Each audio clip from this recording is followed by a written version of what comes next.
Hello students, स्वागत है आपका एक बार फिर हमारे ऑनलाइन प्लेटफॉर्म पर। आज की क्लास जहां छोड़ा था वहीं से स्टार्ट करेंगे। लास्ट क्लास में रिफ्लेक्शन ऑफ लाइट कंप्लीट किया था, जिसमें मिरर देखा था हमने, है ना। कितने टाइप के मिरर होते हैं, रिफ्लेक्शन ऑफ लाइट क्या होता है ना। प्रकाश का परावर्तन दर्पण के द्वारा, तीनों टाइप के पढ़ लिए थे। प्लेन मिरर पढ़ लिया था, कॉन्वेक्स, कॉनकेव। अब आगे पढ़ना है आपको प्रकाश की दूसरी या प्रकाश का दूसरा गुण, दूसरी प्रॉपर्टी क्या है? रिफ्रैक्शन ऑफ लाइट, प्रकाश का अपवर्तन। परावर्तन समझ चुके थे, क्या समझे थे कि प्रकाश किरण किसी माध्यम से क्या होती है, किसी चिकनी सतह पर आपतित होती है और आपतित होने के बाद उस सरफेस पर क्या कर देते थे, पॉलिश कर देते थे, जिसकी वजह से वो आर पार नहीं हो पाता था और उसी माध्यम में क्या हो जाता था, वापस लौट जाता था। इसे बोलते हैं प्रकाश का परावर्तन, जिस माध्यम से आना उसी माध्यम में लौट जाना। अब रिफ्रैक्शन क्या होता है? तो रिफ्रैक्शन में ऐसा कोई केस नहीं है जिसमें उसी मीडियम में वापस जाए। ये होता है बिटवीन टू मीडियम्स। प्रकाश का अपवर्तन कब होगा? जब आपके पास दो माध्यम होंगे। मींस सिंपल सी बात है कि एक में प्लेन मान लेता हूं जिसके ऊपर क्या है, दो मीडियम है, सॉरी, जिसके ऊपर एक मीडियम है और नीचे एक मीडियम है। ओवरऑल मेरे पास कितने मीडियम हो गए? दो मीडियम हो गए, मीडियम 1 एंड मीडियम 2। हाँ, दोनों के नेचर भी अलग होने चाहिए, सेम नेचर नहीं हो सकते, ऊपर भी एयर और नीचे भी एयर नहीं ले सकते, है ना। तो दो भिन्न प्रकार के माध्यम है मेरे पास, डिफरेंट काइंड ऑफ मीडियम है। इन दोनों मीडियम में क्या होगा, जैसे ही आप प्रकाश किरण को आपतित करोगे, फॉर एग्जाम्पल ऐसे, ये लाइट रे क्या हो रही है, इंसिडेंट हो रही है। तो ये इंसिडेंट हुई, अब इसका जो एक्चुअल पाथ है वो क्या होना चाहिए? इसका एक्चुअल पाथ ये होना चाहिए कि जिस रास्ते से ये इंसिडेंट हुई है उसी पर क्या हो जाए, आगे बढ़ जाए ऐसे। पर हो क्या रहा है, माध्यम बदल जा रहा है। पहले कोई और माध्यम था और यहां पर दूसरे टाइम पे क्या आ रहा है, दूसरा माध्यम आ जा रहा है। जब माध्यम ही बदल जाएगा तो उसकी जो डायरेक्शन है, चलने का जो रास्ता है, वो भी क्या होगा, बदल जाएगा। मतलब प्रकाश किरण कैसे जाएगी, या तो इस पाथ पर जाएगी या तो फिर अब इस पाथ पर चल जाएगी, इस प्रकार से। इसे बोलते हैं क्या, प्रकाश का अपवर्तन। मींस प्रकाश किरण जब एक माध्यम से दूसरे माध्यम में आपतित होती है तो वह अपने वास्तविक मार्ग से विचलित हो जाती है, डेविएट फ्रॉम एक्चुअल पाथ। और यही फिनोमेना, यही घटना क्या कहलाती है, प्रकाश का अपवर्तन। अब इस छोटी सी प्रोसेस से बहुत बड़ी बड़ी चीजें होती है। जैसे फॉर एग्जांपल मान लीजिए, इसका बेस्ट एग्जांपल देता हूं मैं आपको। एक लकड़ी जो एकदम स्ट्रेट है, उसको आप एयर में देख रहे हो तो कैसी दिख रही है आपको, सीधी दिख रही है। उसी सीधी लकड़ी को आप पानी, है ना, पानी में डुबो दीजिए। आप एक ट्रांसपेरेंट वो ले लीजिए, बकेट है ना, बाल्टी ले लीजिए और उसमें क्या कीजिए, पानी भर दीजिए और उसमें फिर एक ऐसे इस तरीके से एक लकड़ी सीधी, जो स्ट्रेट सीधी है, उसको डुबो दीजिए। जैसे ही आप उसको डुबोते हो क्या दिखेगा कि वो लकड़ी पानी के अंदर आपको तिरछी दिखाई देगी। बाहर तो सीधी दिखाई देगी, जितना भाग बाहर है उतना, बट पानी के अंदर डूबा हुआ भाग कैसा दिखाई देता है, टेढ़ा दिखाई देता है। किसका एग्जाम्पल है, रिफ्रैक्शन ऑफ लाइट। कैसे रिफ्रैक्शन ऑफ लाइट हो रहा है, सेम देखिए कि उस लाइट रे ने स्ट्रेट जाना चाहिए था, बट वो स्ट्रेट जा रही है क्या, नहीं जा रही है। वो अपने पाथ से क्या हो जा रही है, डेविएट हो जा रही है। या तो इस तरफ आ जाएगी ऐसे इस तरीके से, या फिर इस तरफ चले जाएगी इस तरीके से। दो में से कोई एक कहानी होगी, डिपेंड्स ऑन मीडियम, है ना। माध्यम पर निर्भर करता है कि वो अपने पाथ से ऊपर जाएगी या नीचे। ठीक है, तो यही कहलाता है रिफ्रैक्शन। प्रकाश किरण का एक माध्यम से दूसरे माध्यम में आपतित होना और आपतित होने के बाद क्या हो जाना, अपने मार्ग से विचलित हो जाना, डेविएट। ठीक है, यही फिनोमेना क्या कहलाता है, रिफ्रैक्शन ऑफ लाइट। अब इसको मैं थोड़े और अच्छे तरीके से समझाता हूं आपको, है ना, बेटर समझ में आएगा। दो कहानी ले लेते हैं इसकी। पहले मैं जरा सा एक डेफिनेशन दे दूं इसकी, फिर उसके बाद लिखते हैं। रिफ्रैक्शन ऑफ लाइट क्या है, चलिए हिंदी में लिख देते हैं, हिंदी वाले बच्चों की डिमांड है थोड़ा सा। जब प्रकाश किरण, ये बहुत जरूरी है, एक माध्यम से किस में जाएगी, एक माध्यम से दूसरे माध्यम में, ये इंपॉर्टेंट है ना। अगर मीडियम चेंज नहीं होगा तो आपको रिफ्रैक्शन देखने को नहीं मिलेगा, है ना। रिफ्लेक्शन, परावर्तन के केस में क्या पड़ा था, जिस मीडियम से आ रही है उसी मीडियम में वापस हो जा रही है। यहाँ ऐसा नहीं है, यहाँ पर क्या हो रहा है, प्रकाश किरण एक माध्यम से दूसरे माध्यम में क्या होती है, इंसिडेंट होती है।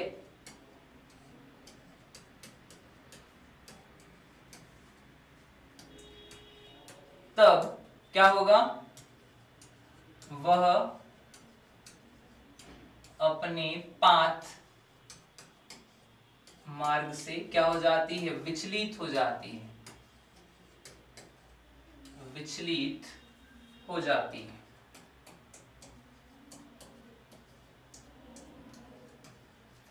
इसी फिनोमेना को क्या बोलते हैं, प्रकाश का अपवर्तन, रिफ्रैक्शन ऑफ लाइट। बट इसमें हाईलाइट करने वाली बात क्या है, हाईलाइट करने वाली बात यह है कि जब प्रकाश किरण एक माध्यम से दूसरे माध्यम में जाएगी, रिमेंबर दैट, मीडियम चेंज होगा तभी आपको रिफ्रैक्शन मिलेगा। और मीडियम चेंज होने पर क्या कहानी हो रही है कि जैसे ही आप उसका माध्यम बदलते हो, वो क्या हो जाएगी, अपने एक्चुअल पाथ से क्या हो जाएगी, डेविएट हो जाएगी, विचलित हो जाएगी। और इसी फेनोमेना को क्या बोल देंगे हम, प्रकाश का अपवर्तन। ठीक है, समझते हैं, बिल्कुल सिंपल वे में देखते जाइए, है ना। थोड़ा सा डायग्राम के लिए टाइम लगेगा, अदरवाइज फिर फटाफट समझेंगे, है ना। सो लेट कि मेरे पास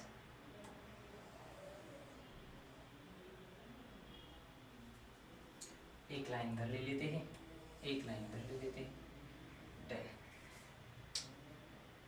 एक प्रिंसिपल एक्सिस तो हो गया, एक नॉर्मल बना लेते हैं इस पे। Let this one is the normal, यहां पर भी एक नॉर्मल ड्रॉ कर लेंगे। Okay, so this one is the normal. Normal और प्रिंसिपल एक्सिस बना चुके हैं। अब क्या करते हैं, लाइट रे को इंसिडेंट करते हैं। चलिए इंसिडेंट कर रहे हैं। नाउ देखो क्या होगा, प्रकाश किरण आपतित होगी इस तरीके से, यहां पर भी इंसिडेंट और यहां पर भी इंसिडेंट हो गई।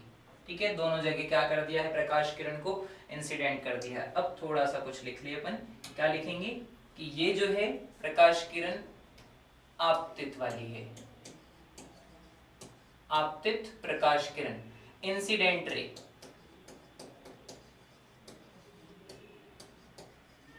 ठीक है, किससे टक्कर कर रही है, जो मीडियम है, मीडियम की लेयर है, मतलब ऊपर क्या है, एक मीडियम है। देखिए समझाता हूं आपको कि ये रिफ्रैक्शन हो क्यों रहा था, बिकॉज ऑफ जो मीडियम बदलता है उसका नेचर दूसरा रहता है। कैसे नेचर दूसरा रहता है, जैसे मैं बोलता हूं दो मीडियम अपन ने कंपेयर किए थे, एक एयर में लकड़ी को देखा था और एक वाटर के अंदर देखा था। तो एयर के जो पार्टिकल्स होते हैं वो बहुत दूर दूर होते हैं, और वाटर क्या होता है, वाटर के पार्टिकल्स लिक्विड है ना, तो उसके पार्टिकल्स कहां आ जाएंगे, पास पास में आ जाएंगे, as compared to air. Air के पार्टिकल्स बहुत दूर है, इसलिए उसको बोला जाता है क्या, विरल माध्यम, रेरर मीडियम।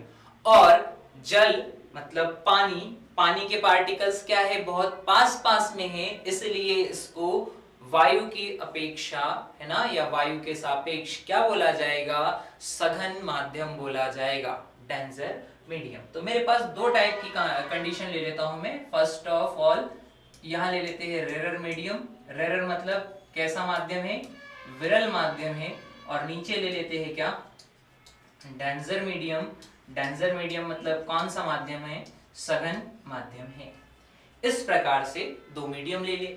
इधर उल्टी कंडीशन कर देते हैं, मान लीजिए जो प्रकाश किरण है वो कहां से आ रही है, वो आ रही है डेंजर मीडियम से, है ना, मतलब कहां से, सघन माध्यम से आ रही है, और किस में जा रही है, रेरर मीडियम में जा रही है। रेरर में जाएगी मतलब विरल में जा रही है। ओके, देखिए दोनों केस एक दूसरे के अपोजिट होंगे, तो इसलिए दो डायग्राम बन रहे ताकि आप समझो कि जब रेरर से डेंजर में जाएगी तो क्या कहानी बनेगी, और जब डेंजर से रेरर में जाएगी तो क्या कहानी बनेगी। बहुत आसान होगा समझना, जस्ट फोकस ऑन बोर्ड। अब क्या करते हैं अपन, अब इसका जो एक्चुअल पाथ है उसको ड्रॉ करते हैं। तो जो एक्चुअल पाथ है जिस पर वो आ रही थी, अगर मान लीजिए मीडियम चेंज नहीं होता तो क्या होता, सीधी सीधी स्ट्रेट स्ट्रेट पहुंच जाती।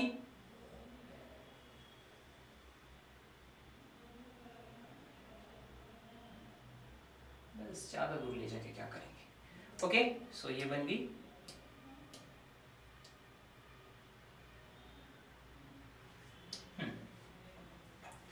एक और बना लेते हैं।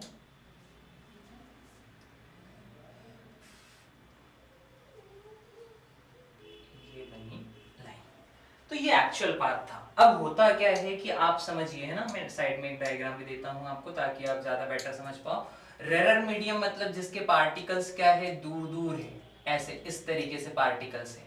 और डेंजर मतलब क्या, कि जिसके पार्टिकल्स क्या है, बहुत ज्यादा पास पास में है।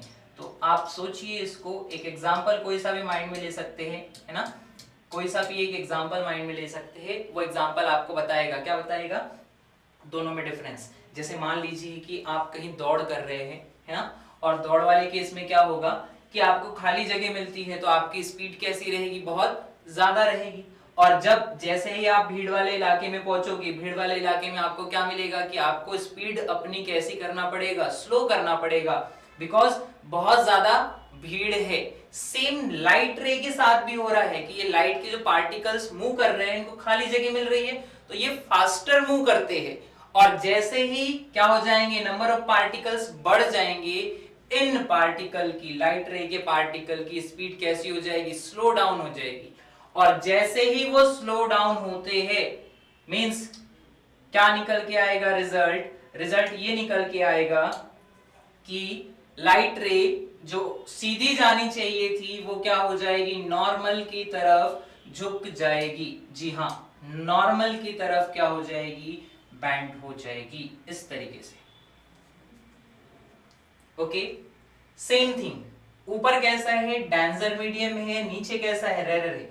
अब आप समझिए, कोई भीड़ वाले इलाके में से कौन आ रहा था, लाइट रे आ रही थी। अब उसको क्या मिल गया है, ओपन स्पेस मिल गया है जहां पार्टिकल्स दूर दूर है, मींस उसको खाली जगह मिल रही है। खाली जगह मिल रही है तो वो अपनी स्पीड को बढ़ा देगी, और जैसे ही स्पीड बढ़ाएगी वैसे क्या हो जाएगी, नॉर्मल से दूर हट जाएगी।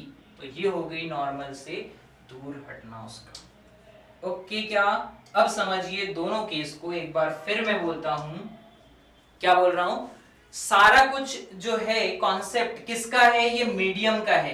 कि रेयर मीडियम में पार्टिकल बहुत दूर दूर थे तो लाइट स्पीड से आ रहा था, फिर जैसे ही वो डेंजर में एंटर करता है ना, सघन माध्यम में जैसे ही वो एंट्री लेता है, उसको नंबर ऑफ पार्टिकल्स बहुत सारे मिलते हैं, जिसकी वजह से उसकी स्पीड कैसी हो जाती है, स्लो। उसको फास्ट चलने के लिए जगह नहीं मिलती। आप सोच सकते हैं ऐसे, हाँ, आइडिया लगा सकते हैं कि उसको फास्ट चलने के लिए जगह नहीं मिलेगी, है ना, उसका पाथ कैसा हो जाएगा, भरा हुआ हो जाएगा, जिससे उसकी स्पीड स्लो डाउन होगी। और अगर उसकी स्पीड कम होती है तो वो नॉर्मल की तरफ झुक जाएगा।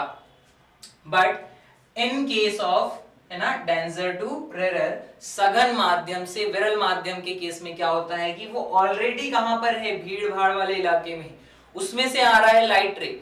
अब उसको ओपन स्पेस मिल रहा है, खाली जगह मिल रही है, विरल मतलब खाली जगह, खाली जगह, तो वो क्या करेगा, अपनी स्पीड को बढ़ा देगा। और स्पीड बढ़ाना मतलब क्या हो जाएगा, नॉर्मल से दूर हटना। नॉर्मल कौन सा है आपका, ये है नॉर्मल, है ना, जिसको क्या बोलते हैं, अभिलंब बोलते हैं हिंदी में।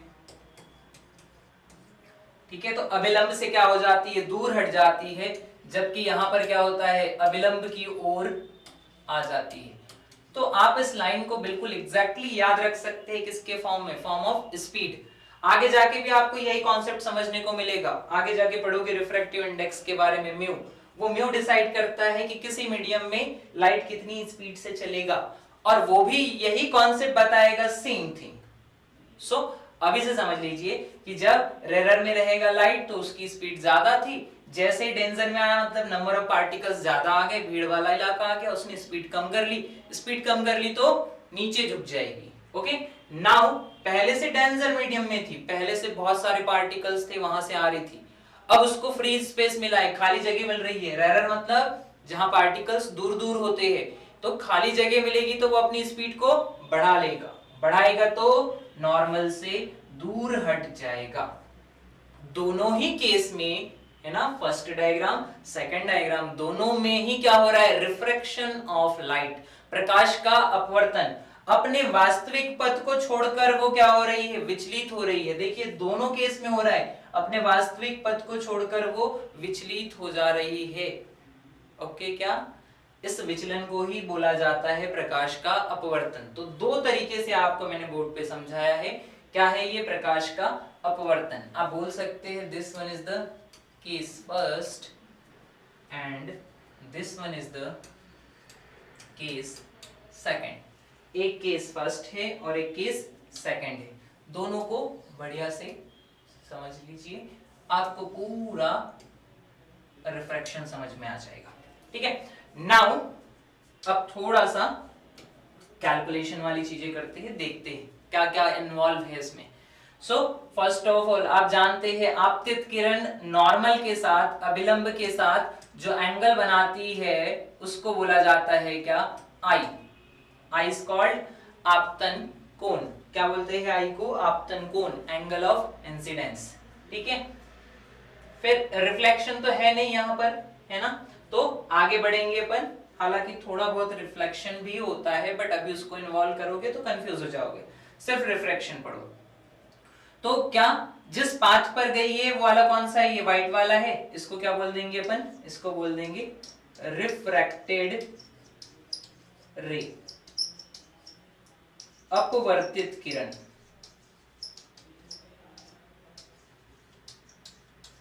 ठीक है, क्या हो गई ये, रिफ्रैक्टेड रे, अपवर्तित किरण। ये जो नॉर्मल के साथ एंगल बनाती है इसको बोलते हैं आर, स्मॉल आर। रिफ्लेक्शन नहीं है ये, क्या है, रिफ्रैक्शन है, प्रकाश का अपवर्तन कोण, है ना।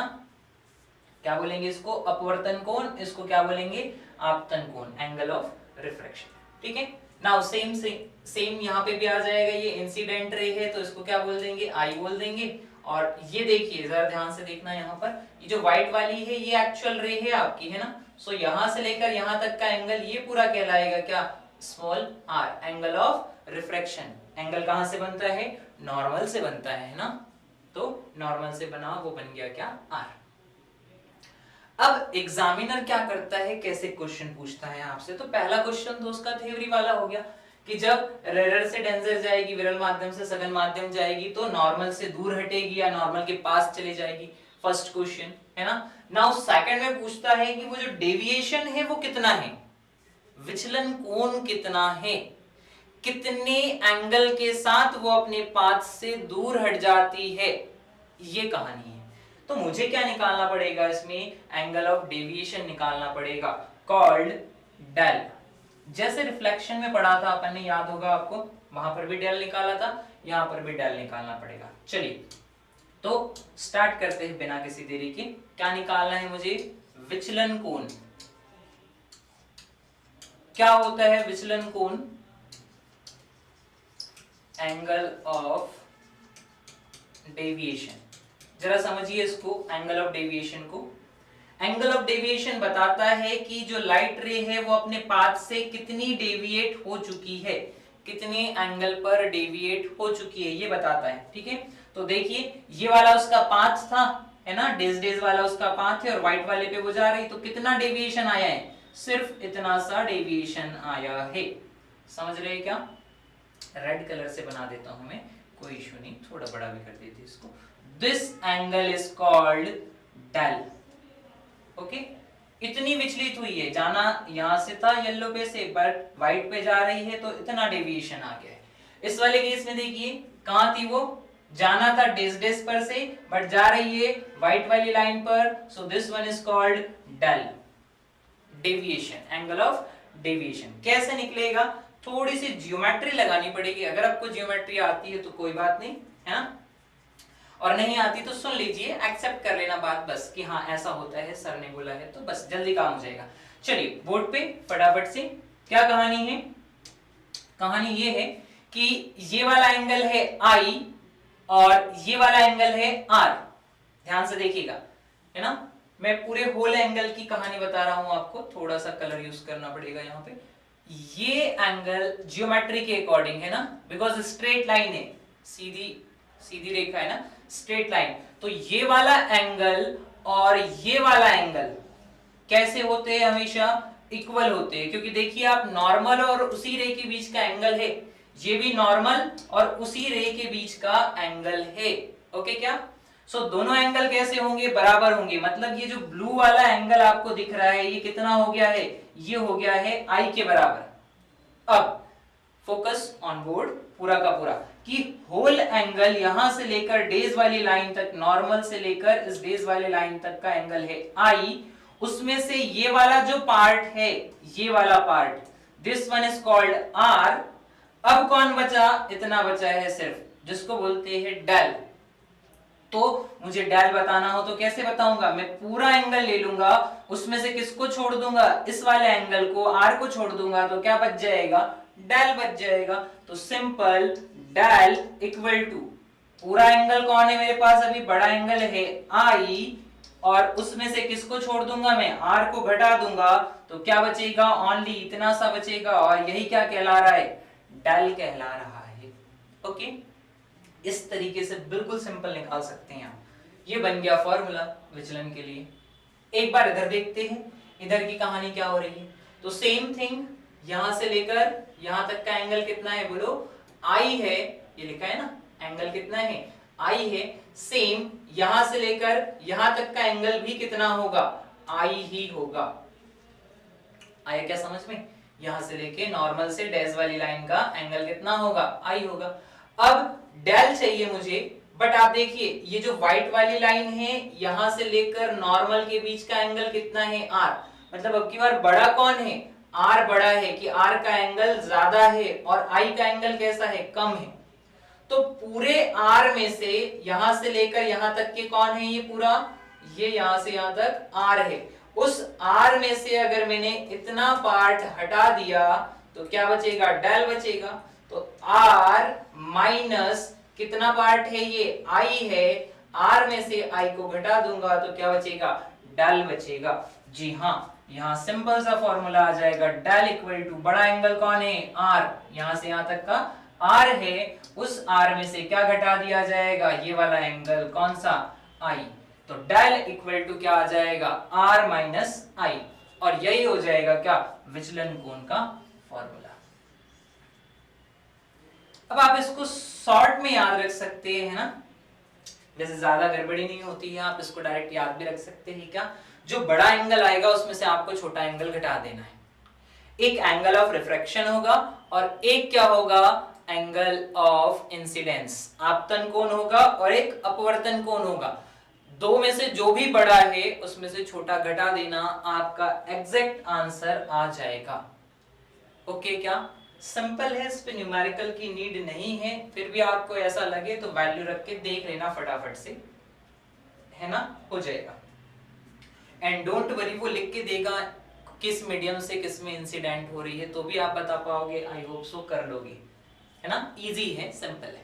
तो ये दो कंडीशन थी जिनसे आप बहुत बेहतर तरीके से किसको समझ सकते हैं? रिफ्रैक्शन ऑफ लाइट को समझ सकते हैं, है ना। नाउ इसी में आगे बढ़ते हैं रिफ्रैक्शन ऑफ लाइट में, और चलते हैं किसकी तरफ? म्यू की तरफ, है ना। ये हो किसकी वजह से रहा है वो देखते हैं। थोड़े से इसमें कुछ लॉ आते हैं, लॉ ऑफ रिफ्रैक्शन, जरा उनके बारे में सुन लीजिए। लॉ ऑफ रिफ्रैक्शन, इसको कहा जाता है क्या? अपवर्तन के नियम। हालांकि उतने ज्यादा काम के नहीं है, इसमें एक ही काम का आता है अपने। आप जानते हैं पिछले डायग्राम में आप देख सकते हैं क्या था पिछले डायग्राम में, कि इंसिडेंट रे, रिफ्रैक्टेड रे और नॉर्मल तीनों के तीनों कहां मिल रहे थे? किसी एक बिंदु पर, एक ही तल में एक ही बिंदु पर मिल रहे थे। ओके, तो वो फर्स्ट तो अपन ने जैसा परावर्तन में पढ़ा था सेम। इसमें नया क्या है जो इंपॉर्टेंट है? दैट वन इज कॉल्ड, क्या बोलते हैं इसको? स्नेल का नियम। स्नेल का नियम क्या होता है? Snell's law. स्नेल का नियम बोलता है क्या? इसको मैं ऐसे लिखता हूं, sine i by sine r equal to constant. क्या बोला स्नेल ने कि जो आपतन कोण की ज्या और अपवर्तन कोण की ज्या का अनुपात होगा वो हमेशा कैसा रहेगा, नियत रहेगा, नियतांक होगा। ओके, और उस कांस्टेंट को क्या बोला बाद में, sine i by sine r is called mu. क्या बोल दिया गया उसको, म्यू बोल दिया गया। और म्यू को फिर यहीं से नाम मिलता है क्या, रिफ्रैक्टिव इंडेक्स, अपवर्तनांक, है ना। तो ये स्नेल लॉ काम में आता है। क्या था स्नेल लॉ, उनने कहा कि जो आपतन कोण की ज्या है ना, sine of i and sine of r, दोनों का जो रेशियो होता है वो कैसा होता है, कांस्टेंट होता है। आपतन कोण की ज्या और अपवर्तन कोण की ज्या का अनुपात एक नियतांक होता है, और वही नियतांक क्या निकला फिर, रिफ्रैक्टिव इंडेक्स। तो एक रिफ्रैक्टिव इंडेक्स का फॉर्मूला ये भी बन जाता है, बहुत जगह यूज होता है, खास करके जब आप प्रिज्म पढ़ने जाओगे तो प्रिज्म में जो प्रिज्म के रिफ्रैक्शन का फॉर्मूला होता है वो इसी के थ्रू बनता है ना, मेन यही होता है उसमें। तो अगर आप अपवर्तन के नियम में किसी नियम को याद रखना चाहते हैं तो वो ये है, बाकी दो नॉर्मल सी बातें हैं जो अपन ने पिछले इसमें पढ़ी हुई थी। अब आगे बढ़ते हैं और देखते हैं क्या होता है refractive index.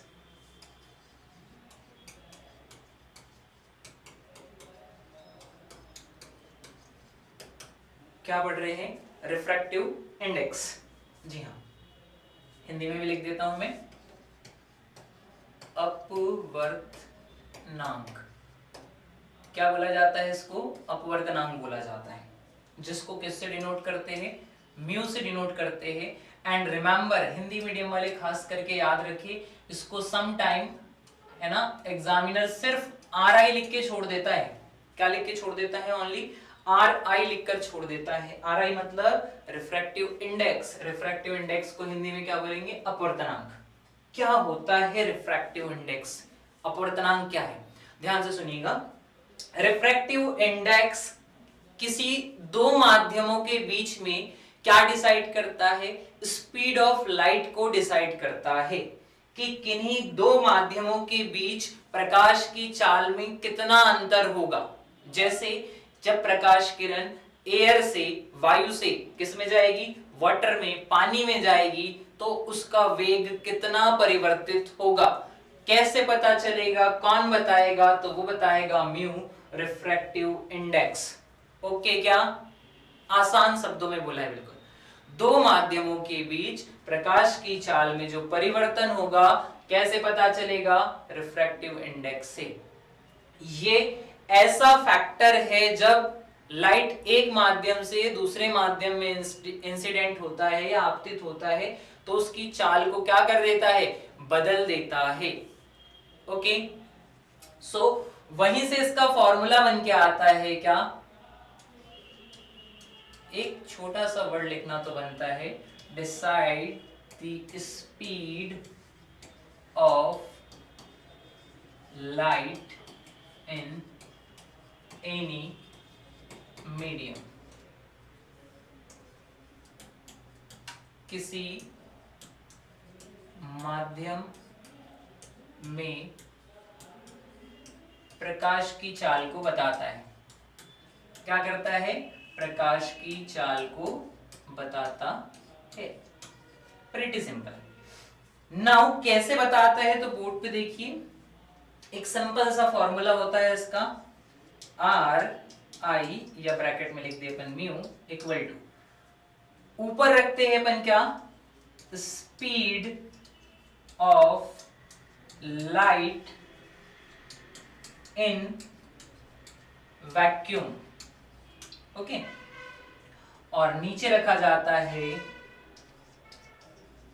Speed of light in, इसको ऐसे लिख दो, एनी मीडियम। इसका मतलब मतलब क्या हुआ, देखिए ऊपर की लाइन है speed of light in vacuum, इसका मतलब हो रहा है कि निर्वात में जो प्रकाश की चाल है उसको डिवाइड कर दीजिए आप किससे, कि उस माध्यम में प्रकाश की चाल कितनी है, तो क्या फाइंड आउट हो जाएगा, म्यू फाइंड आउट हो जाएगा। जी हाँ, बेहद आसान है। या फिर आपको म्यू पता है तो फिर आप उस माध्यम में क्या निकाल सकते हैं, प्रकाश की चाल निकाल सकते हैं। जैसे कि ऊपर लिखा ही है अपन ने, म्यू क्या बताएगा, प्रकाश की चाल बताएगा। समझे क्या? जैसे फॉर एग्जांपल मैं बोल दूं कि किसी मीडियम का रिफ्रैक्टिव इंडेक्स कितना है, 2 है। क्या है? किसी मीडियम का रिफ्रैक्टिव इंडेक्स कितना है, 2 है। तो वहां पर स्पीड ऑफ लाइट कितनी हो जाएगी, तो आपको क्या करना पड़ेगा, म्यू की जगह 2 रखना पड़ेगा, 2 डिवाइड में पहुंच जाएगा तो 3 का हाफ कितना हो जाएगा, 1.5 हो जाएगा। ओके, आसान है, धीरे धीरे समझ में आ जाएगा, है ना, कोई इशू नहीं। एक बार हिंदी में लिख देता हूं मैं यहाँ पे, है ना, प्रकाश की निर्वात में चाल। कैसे? निर्वात में चाल, और नीचे रख देंगे अपन क्या, प्रकाश की किसी माध्यम में चाल।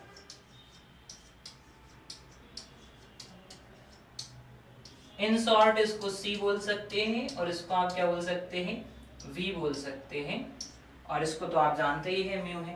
तो एक फॉर्मूला मुझे मिल गया, क्या फॉर्मूला है वो, फॉर्मूला है mu equal to C upon V।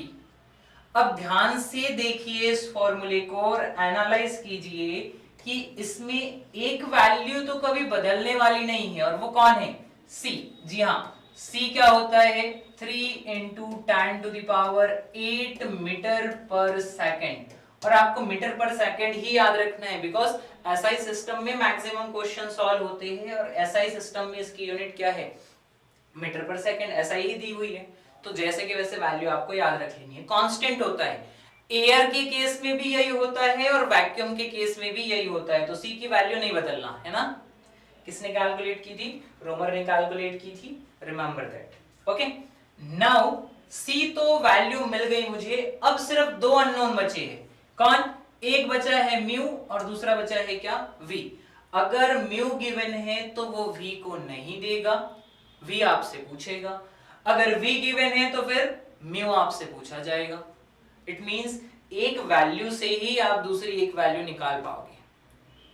करिए ट्राई जी, बिल्कुल।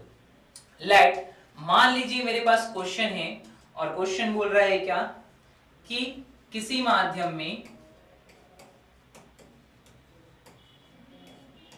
किसी माध्यम में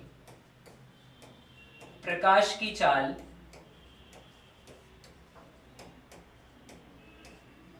कितनी है, लेट एनीथिंग है ना, ले सकते हैं आप। जैसे कि मैं एक सिंपल एग्जांपल ले रहा हूं, 10 टू द पावर 8 मीटर पर सेकेंड है, तब क्या चाहिए आपको, उस माध्यम का अपवर्तनांक क्या होगा।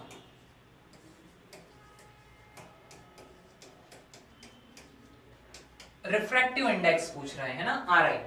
इंग्लिश में भी ऐसे ही बोलेंगे, है ना, speed of light in any medium is 1.5 into 10 to the power 8 meter per second, then what will be the refractive index of that medium? Sorry, उस माध्यम का अपवर्तनांक क्या होगा। बहुत आसान है, कुछ नहीं, मैंने ये पढ़ा, क्वेश्चन पढ़ा और उसमें से वैल्यू फाइंड आउट की कि ये जो गिवन है ये क्या है, स्पीड ऑफ लाइट है, किसमें, उस मीडियम के अंदर। तो मीडियम की जो स्पीड ऑफ लाइट होती है उसको क्या बोलते हैं, v बोलते हैं। इट मींस एग्जामिनर ने मुझे v की वैल्यू दी है, कितनी दी है, 1.5 into 10 to the power 8 metre पर सेकंड दी है। जी हाँ, और पूछ क्या रहा है, उसी मीडियम का, सेम मीडियम का, है ना, उसी मीडियम का अपवर्तनांक। अपवर्तनांक मतलब क्या आ रहा है, रिफ्रैक्टिव इंडेक्स पूछ रहा है, मतलब म्यू पूछा जा रहा है। v गिवन है, म्यू पूछा जा रहा है, फटाफट से फॉर्मूला लगा देंगे। म्यू इक्वल टू कितना होता है, c। c की वैल्यू कितनी है, 3 into 10 to the power 8 metre पर सेकंड। ओके, नाउ नीचे भी देखिए जरा, कितना रखना है, 1.5 into 10 to the power 8 metre पर सेकेंड। चलिए एक और चीज सीखने को मिली, मीटर पर सेकेंड से मीटर पर सेकेंड पूरा कैंसिल आउट हो गया, it means there is no unit. अगर यूनिट नहीं है तो डायमेंशन आने के कोई चांस ही नहीं है। जिस फिजिकल क्वांटिटी में, रिमेंबर फिजिक्स में जिस क्वांटिटी के पास, जिस कांस्टेंट के पास यूनिट नहीं आती है उसकी डायमेंशन कभी नहीं होती है, रिमेंबर दैट। ओके, तो इसके लिए क्या हो जाएगा, चलिए उस चीज को लिखेंगे, पहले कैलकुलेशन कर लेते हैं। 10 टू द पावर 8 से 10 टू द पावर 8 भी कट गया और फिर 1.5 से 3 कटेगा, कितनी बार, 2 बार, तो म्यू इक्वल टू कितना आ गया, 2 आ गया। Simple answer. अब जिस बात पे है ना बोल रहे थे उसको पूरा करते हैं कि क्या होता है म्यू। ये म्यू जो है यूनिटलेस होता है, यूनिटलेस है ना, मतलब इसकी कोई इकाई नहीं होती, और यूनिटलेस है तो मैं बोल दूंगा कि उसके पास कोई डायमेंशन भी नहीं है, तो डायमेंशन लेस भी हो जाएगा। इकाईहीन और विमाहीन, ना उसकी कोई यूनिट है ना उसकी कोई डायमेंशन है। सिंपल क्वेश्चन था जिसमें स्पीड ऑफ लाइट दी थी तो मैंने म्यू बता दिया। लेट एक और क्वेश्चन लेते हैं जिसमें मुझे म्यू गिवन होगा और फिर मुझे क्या बताना होगा, स्पीड ऑफ लाइट बतानी होगी। चलिए करते हैं, क्या मिलता है। लेट क्वेश्चन आपसे बोल रहा है the refractive index of any medium is 1.5, कितना है, 1.5 है, then the speed of light in that medium will be, Hindi लिखना चाहिए था, कोई बात नहीं, हिंदी में भी लिख देते हैं। क्या बोल रहे हैं, किसी माध्यम का अपवर्तनांक कितना दिया गया है, 1.5 है, तब उस माध्यम में क्या बताना है आपको, प्रकाश की चाल। जी हां, प्रकाश की चाल क्या होगी, सिंपल सा क्वेश्चन। अब पढ़िए जरा, और पढ़ते हुए एक वैल्यू बाहर निकलेगी क्या, are I of medium is कितना है, 1.5 है ना, अपवर्तनांक कितना है मेरे पास, 1.5 है, तो फटाफट से म्यू की वैल्यू कितनी मिल गई, 1.5 मिल गई। क्या पूछ रहे, उस माध्यम में प्रकाश की चाल क्या होगी, स्पीड ऑफ लाइट पूछ रहा है। जी हाँ, speed of light in that medium, उसी माध्यम में, तो माध्यम में प्रकाश की चाल क्या कहलाती है, v कहलाती है। आपसे क्या पूछा जा रहा है, v पूछा जा रहा है। नाउ म्यू इक्वल टू क्या होता है, c upon v। Okay, now mu की वैल्यू तो मेरे पास है बट v अननोन है, तो v को यहां पहुंचा दो, v इक्वल टू क्या फॉर्मूला बन जाएगा, c अपॉन म्यू। वैल्यू रख देंगे, c की वैल्यू तो फिक्स होती है, ये कभी नहीं बदलने वाली। नीचे कितना आ जाएगा म्यू की जगह, बोलिए 1.5। अब आप जानते हैं 1.5 से किसको काटा जाए, 3 को काटा जाए, तो फिर से अगेन v इक्वल टू कितना आ जाएगा, 2 into 10 to the power 8 metre पर सेकेंड। ये आ गया आंसर। सिंपल वैल्यू ली है ताकि आपको उतना ज्यादा टफ समझ में ना आए, क्वेश्चन एकदम इजी चीज है, उसको टफ बनाना भी अच्छी बात नहीं होगी। हो सकता है वो कोई आपको दूसरी वैल्यू दे दे, बट उस वैल्यू को 3 से डिवाइड करने में इतना समय नहीं लगता है ना, आसान होता है, छोटा सा कैलकुलेशन है और बहुत इजी है। ठीक है, आई होप आपको इतना सब कुछ समझ में आया होगा म्यू के बारे में।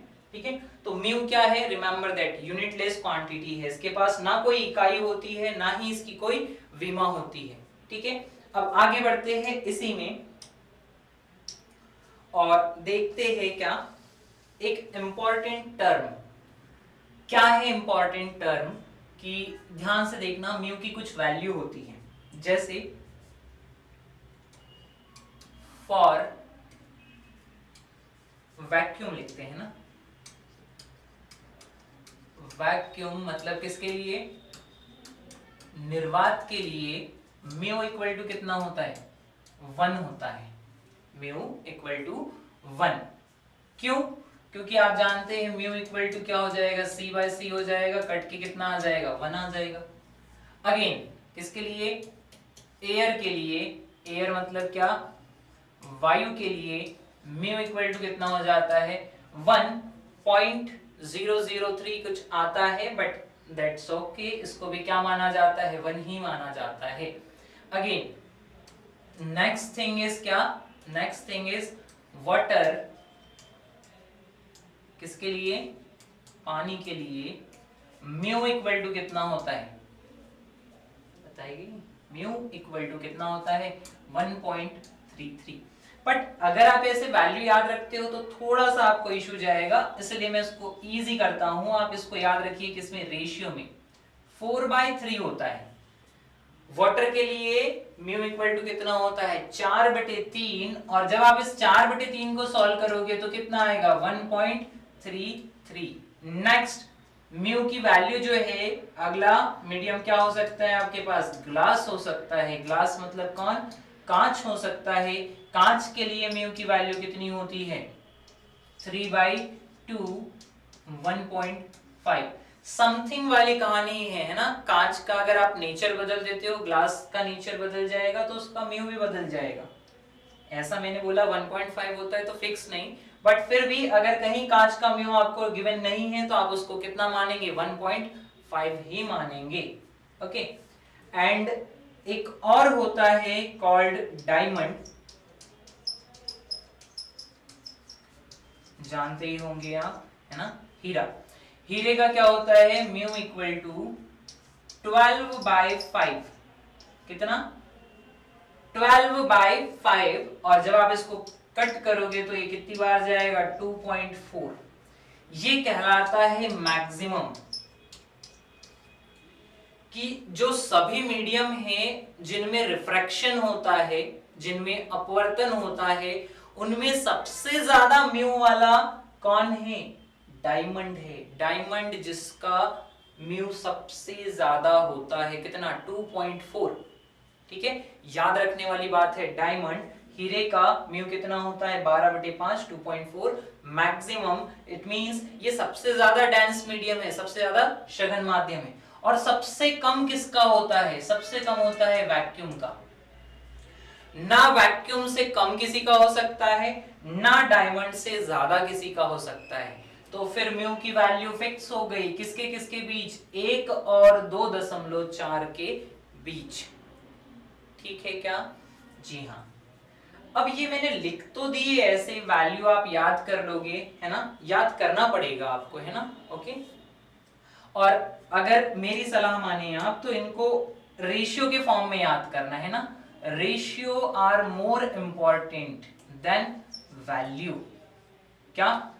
कि कई बार ऐसा होता है कि वो ऑप्शन में रेशियो गिवन कर देता है, तो आप वैल्यू से रेशियो नहीं निकाल पाओगे। बट अगर आपके पास रेशियो लिखा है कि 4/3 है, तो 4/3 को डिवाइड करके निकालने में थोड़ा सा समय लगेगा बस। और आप बहुत ज्यादा फिर ये है पढ़ने वाले बच्चे, तो फिर दोनों वैल्यू याद कर लीजिए। डजंट मैटर किसमें पूछ रहा है, आंसर करना है फटाफट से।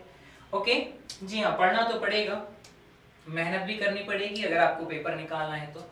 अब कहानी ये है कि यहाँ तो आपको साफ साफ म्यू म्यू म्यू लिखा हुआ दिख रहा है, बट एक्चुअल में ये चीज क्या है मैं समझाता हूं। जैसे फॉर एग्जांपल आप किसको ले लीजिए? इस वाटर को ले लीजिए। तो ये लिखा क्या गया है? इस म्यू की बात करते हैं। इस म्यू को कंपेयर किया गया है वैक्यूम से, या फिर किससे बोल सकते हैं अपन? एयर से। तो एक्चुअल में वो क्या लिखा है? एक्चुअल में ऐसा लिखा है, म्यू किसका? वाटर का, बट किसके रिस्पेक्ट में?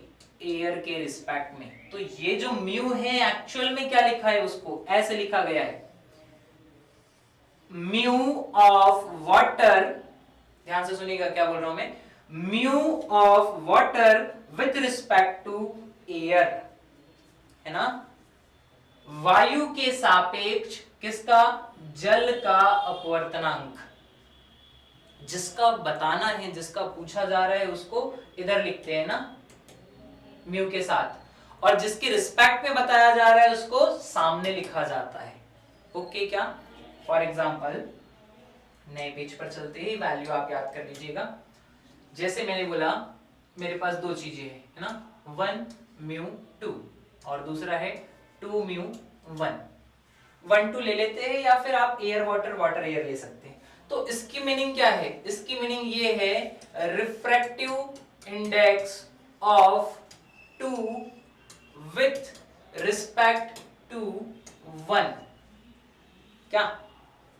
Refractive index of 2 with respect to 1 meaning is कि अगर मैं हिंदी में बोलूं तो हिंदी में ऐसे बोलेंगे, एक मतलब माध्यम समझ सकते हैं आप उसको, मीडियम 1 के सापेक्ष माध्यम 2 का अपवर्तनांक। ओके क्या?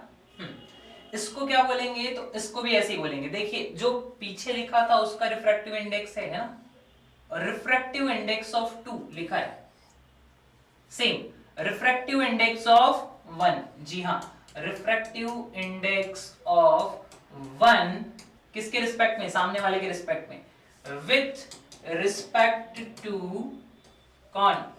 2। इसका मतलब क्या हुआ? किसका निकाल रहे अपन? माध्यम 1 का अपवर्तनांक किसके सापेक्ष? 2।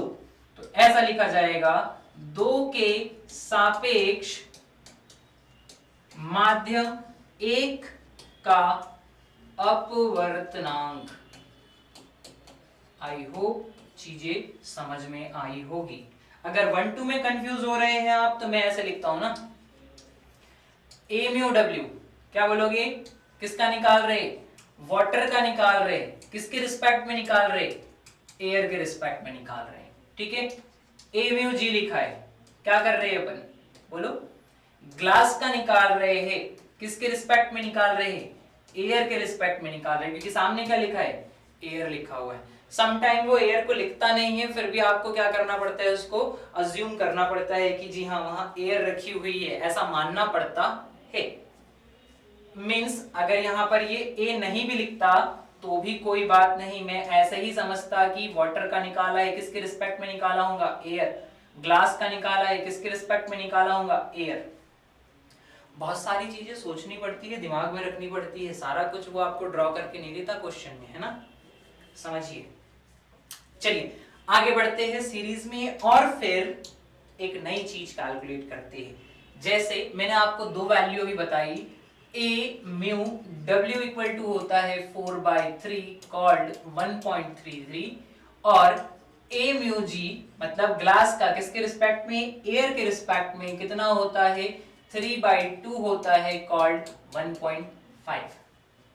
ठीक है, अब वो आपसे पूछेगा क्या कि अगर मैं एयर से वाटर में लेके जाऊं और एयर से ग्लास में लेके जाऊं, है ना, तो मेरे पास म्यू के ये दो केस आते हैं। ओके, नाउ क्या होगा जब प्रकाश किरण वाटर से निकलेगी और किस में जाएगी? ग्लास में जाएगी, उस केस का म्यू क्या होगा? समझे क्वेश्चन? एयर वाटर में को याद था, एयर टू ग्लास में को याद था, बट अब क्या पूछ लिया उसने कि लाइट रे कहां से आ रही थी? वाटर से आ रही थी। अब वाटर से किस में जा रही है? ग्लास में जा रही है। अब क्या करेंगे? तो इसके लिए एक डेरिवेशन होता है, अगर आपको वो डेरिवेशन याद है तो, है ना, उत्क्रमणीयता का सिद्धांत पढ़ने के बाद आप डिफरेंट मीडियम में रिफ्रैक्टिव इंडेक्स कैलकुलेट करते हैं। उत्क्रमणीयता का सिद्धांत क्या बोलता है? सुनिए ध्यान से, थ्योरी ऑफ रिवर्सिबिलिटी। रिवर्सिबिलिटी मतलब उल्टा करना, रिवर्स करना। तो रिवर्स करने में क्या है? जैसे फॉर एग्जांपल देखिए बोर्ड पे मैं बोलूं कि मेरे पास लिखा है 1 म्यू 2, इसको रिवर्स करना है, तो इसको रिवर्स करेंगे तो क्या हो जाएगा? 2 म्यू 1। Pretty simple. अगर मेरे पास लिखा है a म्यू w, इसको रिवर्स करना है, क्या हो जाएगा? w mu a। अगर मेरे पास लिखा है a म्यू g, इसको उल्टा करूंगा तो क्या हो जाएगा? g सामने चला जाएगा और a कहां जाएगा? पीछे आ जाएगा। थ्योरी ऑफ रिवर्सिबिलिटी, इसको बोलते हैं क्या? उत्क्रमणीयता का सिद्धांत। ठीक है, अब उस क्वेश्चन पे आते हैं अपन। कौन से क्वेश्चन पे? जहां पूछ रहा था अपने से w म्यू g क्या होगा। तो इसके लिए एक डेरिवेशन करना पड़ेगा, आपको डिफरेंट मीडियम से लाइट रे पास करनी पड़ेगी, तब आपको समझ में आएगा। ठीक है, तो एक रफली डायग्राम बनाते हैं फटाफट से और समझते हैं। लेट मेरे पास 3 मीडियम है ना, फटाफट से बना लेते हैं। ये हो गया एक मीडियम, ठीक है। नाउ दूसरा मीडियम बना लेते हैं।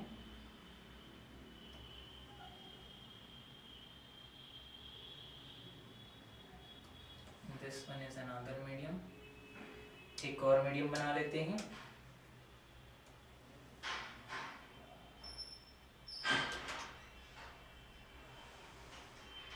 ये हो गया एक और मीडियम।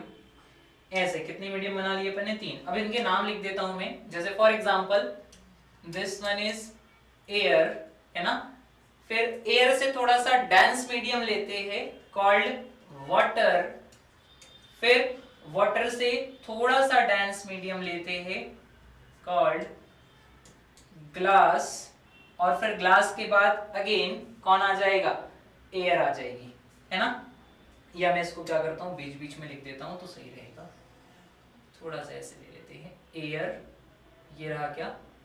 वाटर, और ये रही क्या? ग्लास। और ग्लास के बाद वापस से फिर किसको ले आएंगे अपन? एयर को ले आएंगे, कुछ इस तरीके से।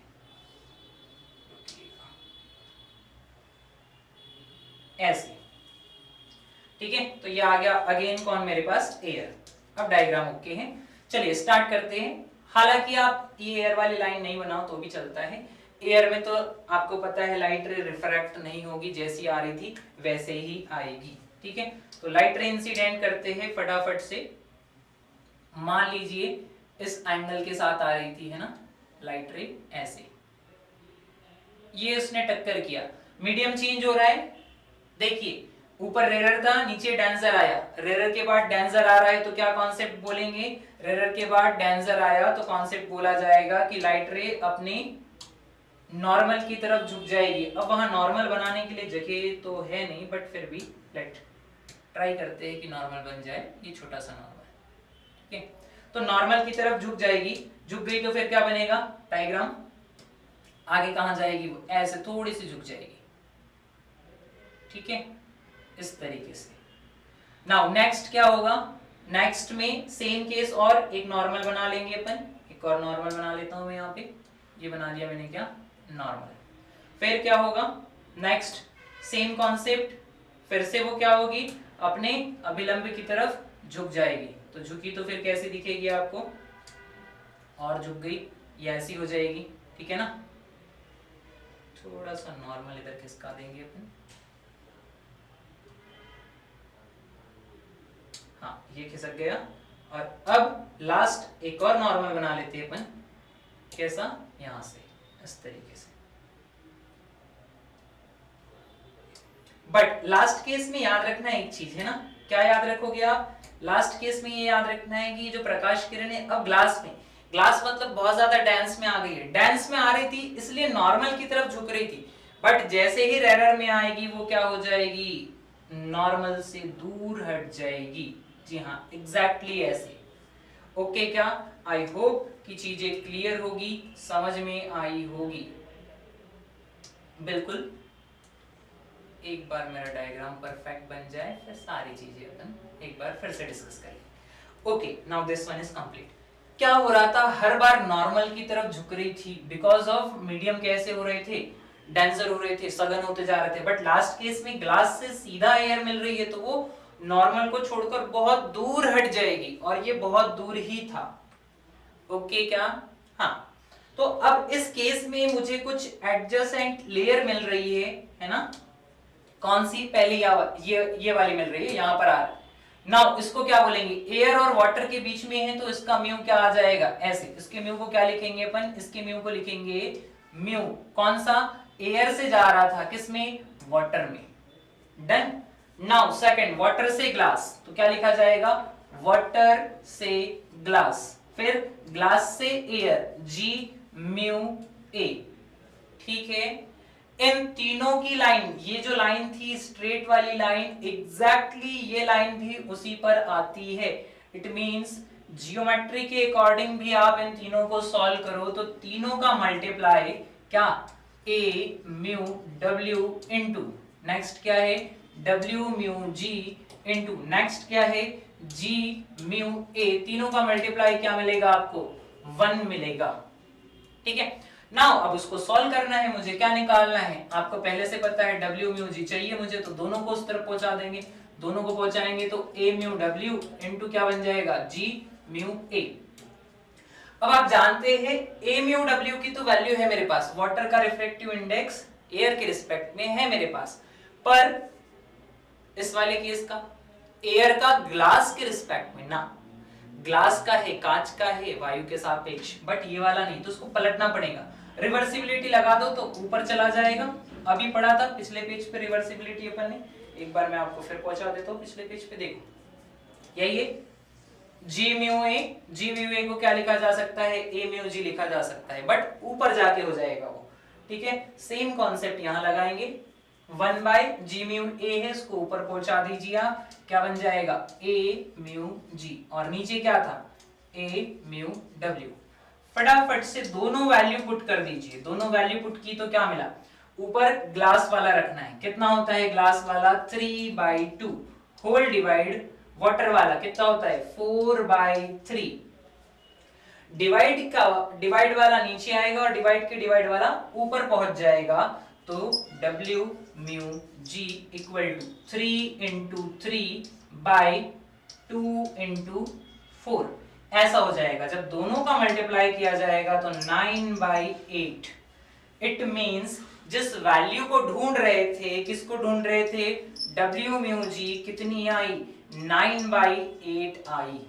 अब इसका उल्टा पूछ लेता तो मैं उल्टा भी करके बता देता, जैसे G म्यू W पूछ लेता हो तो इसको पलट देंगे तो कितना हो जाएगा 8/9 हो जाएगा। ओके, तो ये था एक सिंपल कंक्लूजन, जब कोई नया मीडियम आ जाए दो मीडियम के बीच में तो उसको कैसे निकालोगे आप, इस पर बहुत बार क्वेश्चन आए हैं। क्या बोलते हैं इसको बोलते हैं, ध्यान से है ना, हिंदी में लिख रहा हूं पहले मैं, पानी के सापेक्ष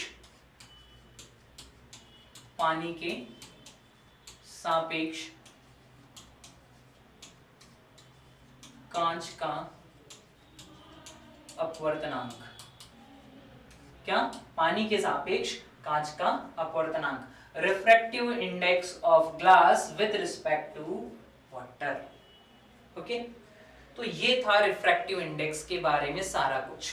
अब अगली जो चीजें हैं रिफ्रैक्शन से रिलेटेड, वो सारी किस पर बेस्ड है, वो लेंस पर बेस्ड होगी। क्यों? क्योंकि जैसे अपन ने परावर्तन को पढ़ने के लिए क्या लिया था, परावर्तन को पढ़ने के लिए दिमाग में रखा था, क्या रखा था, मिरर, जिससे आप प्रैक्टिकली सारी चीजें समझ पाए। वैसे ही अब जो इक्विपमेंट आएगा उसको बोलते हैं लेंस। लेंस के द्वारा आपको समझना पड़ेगा रिफ्रैक्शन, अपवर्तन क्या होता है। ओके, तो अगली क्लास में लेंस देखेंगे, कितने प्रकार के लेंस होते हैं, लेंस कैसे बनते हैं, लेंस किस किस मटेरियल के बन सकते हैं, लेंस के जैसा क्या हो सकता है, कितने प्रकार के होते हैं, फिर उनसे बनने वाले इमेजेस की प्रॉपर्टीज डिस्कस करेंगे। ओके, सो आज की क्लास यहीं एंड करते हैं। आई होप आप रिफ्रैक्शन को समझे होंगे और म्यू आपको थोड़ा बहुत समझ में आ गया होगा। बस बाकी अगर आपको डाउट भी आते हैं तो आप वैल्यू रखिए, है ना, एक न्यूमेरिकल उठाना है और फिर उसकी प्रैक्टिस करना है, दैट्स ऑल, आपको रिफ्रैक्शन समझ में आ जाएगा। ठीक है, तो क्लास एंड करते हैं आज, नेक्स्ट क्लास में लेंस डिस्कस करेंगे, है ना, और कंटिन्यू करेंगे। Thank you so much for watching, keep supporting.